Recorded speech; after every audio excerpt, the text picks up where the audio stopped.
بسم اللہ الرحمن الرحیم۔ شروع کرتا ہوں اللہ کے پاک نام سے جو نہایت مہربان رحم کرنے والا ہے۔ حضرت عیسیٰ علیہ السلام نے بنی اسرائیل کے سامنے جب اپنی نبوت اور معجزات کا ذکر کرتے ہوئے یہ تقریر فرمائی جو قرآن مجید کی سورہ ال عمران میں موجود ہے، اور اللہ اسے کتاب اور حکمت، تورات اور انجیل سکھائے گا اور بنی اسرائیل کی طرف رسول بھیجے گا۔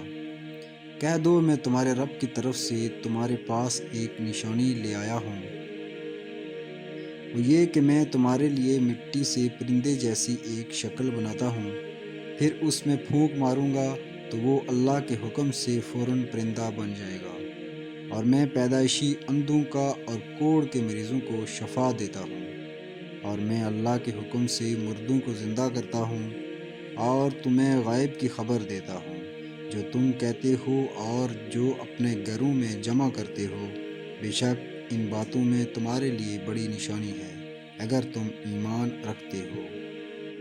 اس تقریر میں آپ نے اپنے 4 معجزات کا ذکر کیا، جس میں مٹی کے پرندے بنا کر ان میں پھونک مار کر اور ان کو اڑا دینا، مادرزاد اندھے اور کوڑ کے مریضوں کو شفا دینا، مردوں کو زندہ کرنا، اور جو کچھ کھایا اور جو کچھ گھروں میں چھپا کر رکھا ہے اس کی خبر دینا۔ جب بنی اسرائیل نے یہ معجزہ طلب کیا کہ مٹی کا پرندہ بنا کر اس کو اڑایا جائے، تو حضرت عیسیٰ علیہ السلام نے مٹی کے چمگادڑ بنا کر اس کو اڑا دیا۔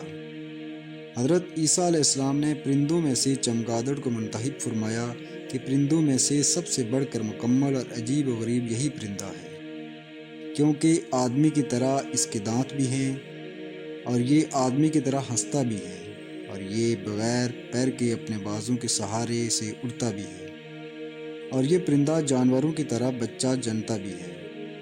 مختلف روایات میں آتا ہے کہ جب تک بنی اسرائیل دیکھتے رہتے یہ چمگادڑ اڑتے رہتے، اور اگر ان کی نظروں سے اوجھل ہو جاتے تو گر کر مر جاتے۔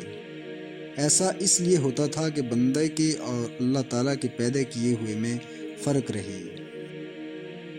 روایت میں آتا ہے کہ ایک ہی دن میں 150 اندھے لوگوں کو اور کوہڑ زدہ لوگوں کو آپ کی دعا سے اس طرح شفا حاصل ہوئی کہ وہ آپ پر ایمان لے آئے۔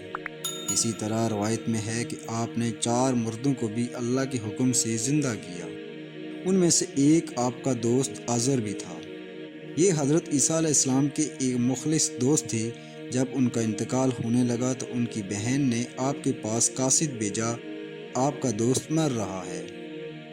اس وقت آپ اس سے 3 دن کی مسافت کی دوری پر تھے۔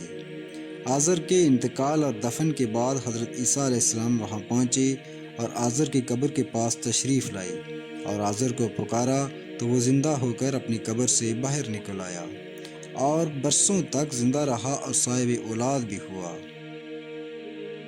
اسی طرح ایک بڑھیا کا بیٹا مر گیا تھا اور لوگ جنازہ اٹھا کر دفن کرنے جا رہے تھے۔ حضرت عیسیٰ علیہ السلام کا گزر ادھر سے ہوا، آپ نے دعا کی اور وہ زندہ ہو گیا اور کئی سالوں تک زندہ رہا۔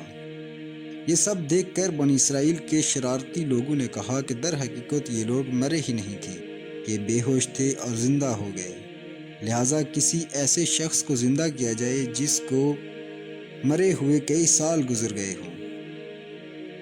حضرت سیم بن نوح کو مرے ہوئے 4000 سال گزر چکے تھے۔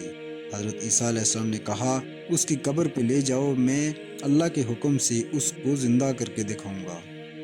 آپ کو ان کی قبر پر لے جایا گیا تو آپ نے اللہ کا نام لے کر ان کو زندہ کر دیا، اور پھر وہ حضرت عیسیٰ علیہ السلام پر ایمان لے آئے۔ پھر کچھ دیر کے بعد ان کا انتقال ہو گیا۔ مختلف احادیث میں ہے کہ حضرت عیسیٰ علیہ السلام بنی اسرائیل کے بچوں کو ان کے ماں باپ جو کچھ کھاتے اور جو کچھ گھروں میں چھپا کر رکھتے وہ سب بتا دیتے تھے۔ جب والدین نے اپنے بچوں سے اس بارے میں پوچھا کہ آپ کو یہ سب کیسے معلوم ہوتا ہے، تو بچوں نے بتا دیا کہ ہمیں حضرت عیسیٰ علیہ السلام بتا دیتے ہیں۔ یہ سن کر ماں باپ نے بچوں کو حضرت عیسیٰ علیہ السلام کے پاس جانے سے روک دیا کہ حضرت عیسیٰ علیہ السلام جادوگر ہیں۔ جب حضرت عیسیٰ علیہ السلام بچوں کی تلاش میں بستی کے اندر داخل ہوئے تو بنی اسرائیل کے لوگوں نے بچوں کو ایک گھر میں الگ چھپا لیا اور کہا کہ بچے یہاں نہیں ہیں۔ عیسیٰ علیہ السلام نے پوچھا کہ مکان کے اندر کون ہیں، تو انہوں نے کہا کہ مکان کے اندر تو سور ہیں۔ آپ نے فرمایا کہ اچھا سور ہی ہوں گے، لیکن جب لوگوں نے مکان کا دروازہ کھولا تو اندر دیکھا کہ سور باندھے ہوئے ہیں۔ اس بات کا جب چرچا عام ہوا تو بنی اسرائیل نے آپ کو قتل کرنے کا منصوبہ بنایا، تو آپ کی والدہ بی بی مریم آپ کو لے کر مصر ہجرت کر گئیں اور آپ بنی اسرائیل کے ظلم سے محفوظ رہے۔